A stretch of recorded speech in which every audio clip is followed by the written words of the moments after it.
Assalamualaikum warahmatullahi wabarakatuh. Perkenalkan, nama saya Nur Adelia, NIM 2002-10-150. Saya berasal dari kelas 2D Administrasi Publik, dan di sini saya akan menjelaskan tugas dari Bu Risma Dewi tentang mengelola SDM pelayanan publik dan membangun profesionalisme. Pengertian sumber daya manusia merupakan salah satu elemen terpenting yang akan membuat roda perusahaan terus berjalan. Meskipun ini tidak berhubungan langsung dengan keuangan atau pendapatan perusahaan, namun secara tidak langsung dapat berimbas pada kinerja perusahaan. Hal ini karena pada dasarnya sumber daya manusialah yang bergerak mengelola perusahaan. Beberapa permasalahan SDM pelayanan publik yang dapat menjadi penghambat pencapaian keberhasilan antara lain: A. Etos kerja yang cenderung mempertahankan status quo dan tidak mau menerima adanya perubahan. B. Adanya budaya. C. Rutinitas tugas dan penekanan yang berlebihan pada pertanggungjawaban formal sehingga mengakibatkan adanya prosedur yang kaku. D. Belum adanya sistem insentif dan disentif bagi petugas pelayanan yang menunjukkan kinerja tinggi atau sebaliknya.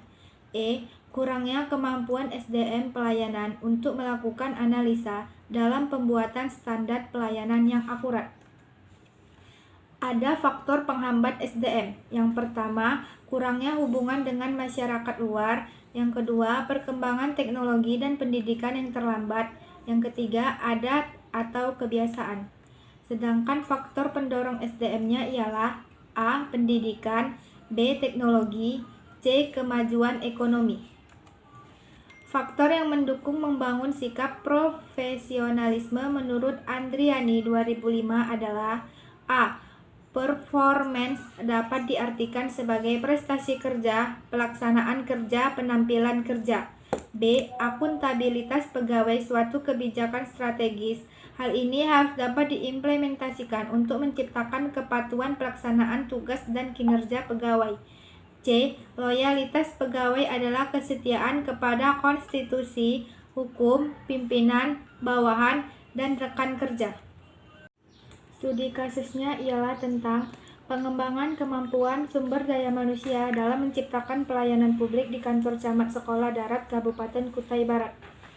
Berdasarkan hasil pembahasan sebagaimana yang dikemukakan pada bab sebelumnya, penulis akan menarik beberapa kesimpulan sebagai berikut. Yang pertama, pengembangan kemampuan sumber daya aparatur yang dilakukan camat sekolah darat Kabupaten Kutai Barat mampu menghasilkan aparatur yang berkualitas. Hal ini dapat diketahui dari jumlah aparatur yang memiliki pendidikan sarjana atau S1 maupun magister atau S2.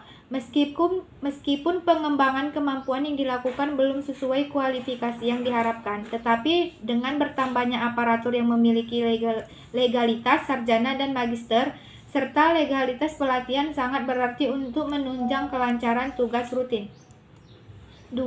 Pengembangan kemampuan sumber daya aparatur yang dilakukan camat sekolah darat Kabupaten Kutai Barat melalui pengembangan karir ternyata dapat memacu semangat kerja pegawai meningkatkan kualitas pelayanan pada masyarakat. Pelayanan yang dilakukan dalam kurun waktu 1 tahun terakhir ini, sebagaimana yang disampaikan, warga masyarakat telah mengalami peningkatan atau perubahan yang lebih baik.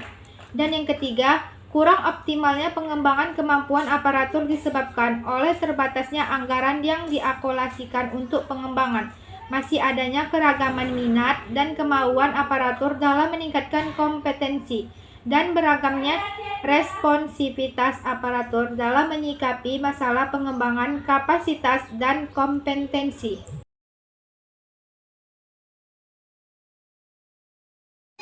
Baiklah, hanya ini saja yang bisa saya sampaikan. Lebih dan kurang saya mohon maaf. Assalamualaikum warahmatullahi wabarakatuh.